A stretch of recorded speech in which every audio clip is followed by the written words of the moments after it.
Ginpakamaayo ni Mayor Jared Ranias nga magkonsulta sa COVID team para mahambalan ang alert level classification sa Iloilo City. Suno sa alkalde, kung mag-abiso ang COVID team nga hilway na, mag-aapila ini sa Interagency Task Force para mabutang ang syudad sa alert level 2 nga mayara sang istrikto nga pagsunod sa protocols.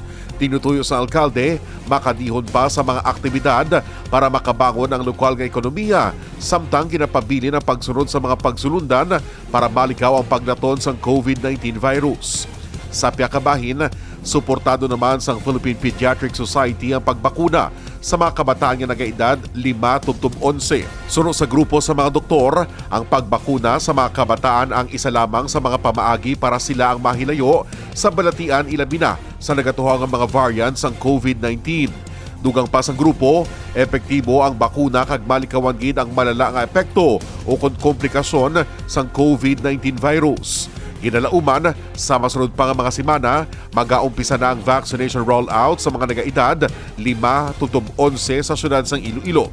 Lubos naman ang pagpanghanda sa lokal nga panguluhan para masiguro organisado ang pagbakuna sa mga kabataan. Una na diri, nagapangabay man sang kooperasyon si Mayor Jared Ranias ilabi na sa mga ginikanan para maging madinalago ng vaccination rollout para sa mga pamatanon. Base sa guidelines ng Department of Health, Pfizer ang bakuna ang gahatag sa mga kabataan na nagaedad 5-11.